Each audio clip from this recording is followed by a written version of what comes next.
Hello everyone, my name is Tim Connolly. I'm Operations Manager at the National Coordination Centre. It says Matthew Hanson, but I decided they wanted someone a bit better looking, so here I am.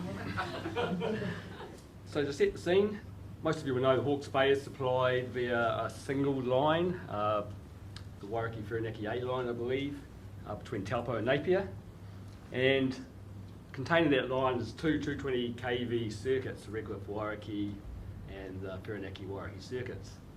There's also an operational split, 110 operational split between Woodville and Fernhall at Waipawa on the 110 side of that Hawke's Bay area. So, 6th of August, there's a heavy snowstorm on the central North Island and was heavily concentrated in that area, along the Taupo Napier area, so over those two 220 kV circuits. So it was quite a big event hitting that area. So just to give you a bit of a pre-event simplified diagram of what the area looks like and how it's connected. We have it there. This is pre-event. So the event occurred in the early hours of Saturday morning. This is pre-event, not long before the event actually occurred. We had 70 megawatts on each of the 220 kV circuits, and we had 2i generation generating around 70 megawatts. Total load in the area around 210, that sort of evened out, so that's how the load was actually supplied at that time. Moving along, 0230, the storm I talked about hit quite hard. The snow tripped that Redcliffe Wairaki circuit, which obviously would have loaded up the rest of the circuit, the remaining circuit 140 megawatts, and everything was fine at that point. A trial reclose 5 minutes later was unsuccessful, so that circuit remained out. Fingers around what you have to do in the morning. So you're sitting there not reasonably uncomfortable knowing what's coming at you, and sure enough, 15 minutes later, after the first trip, the Whirinaki-Wairaki circuit tripped as well. And you can guess what that meant. There was lights out for the Hawke's Bay area. Obviously, 2i generation of 70 megawatts is never going to support an area of 210 megawatts of load, so the whole thing collapsed. And there was a loss at Hawke's Bay.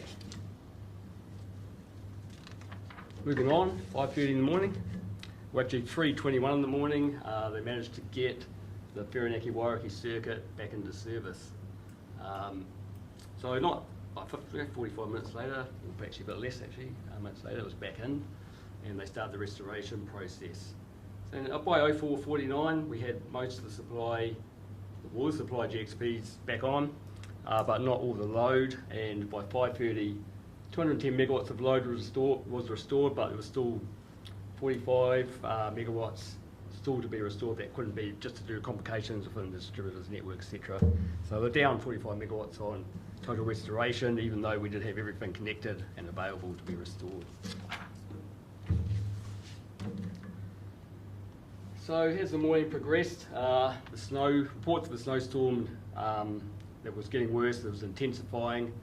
That brought into play the fact that there was a real risk that one remaining circuit was actually going to go again. So the SO decided to protect the loss of that circuit and try and protect Hawke's Bay by setting up for a potential electrical island, so that if that circuit did trip, we could quite possibly successfully island between all the generators and the load in the area. So to do that, we wanted to match the load with the generation in the area, and set it up so we had 0 megawatts on that circuit. So we used discretion, initially to pull on Whirinaki and increase the generation coming out of Waikaremoana, 120 megawatts.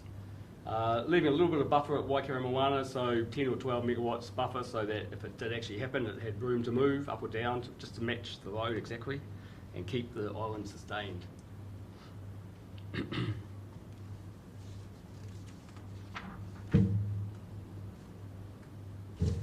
This is what we're aiming for if it was successful. So 09:39, well actually about 09:30, we decided to switch the ways of managing the generation, dispatching the generation from using discretion to actually applying a branch constraint. So a branch constraint was applied, which is our normal process for actually managing situations where we want to constrain generation. It's the best way of doing it, provides visibility to the market, etc. So we applied a branch constraint, but this had the unplanned outcome of actually increasing generation above what the load was in the area. This is due to the fact that the forecast hadn't actually caught up, talking about forecasts, hadn't actually caught up with the fact that the load hadn't actually been fully restored, and there was a difference between the load being restored and what forecast was forecasting originally before it all fell off. So I think a difference of around 60 megawatts by this time from what was not restored and what was being forecast.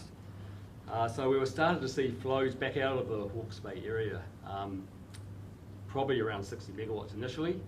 So the coordinators actually got onto this and realised that where the problem was, started to adjust things down, and as it would happen, old Murphy struck again and the circuit tripped.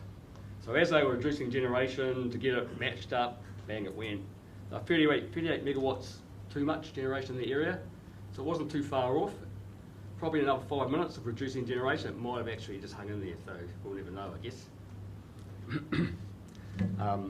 So 15% over generation meant that it all fell over again.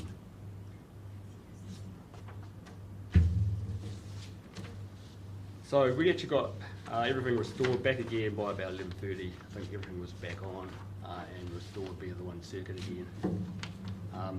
It's worth noting that it was a severe storm. I don't know if any of you are around. Some of you might actually have been in that area, but the work parties generally couldn't get to the area to inspect it. They couldn't inspect the lines. The helicopters couldn't fly. It was too severe weather.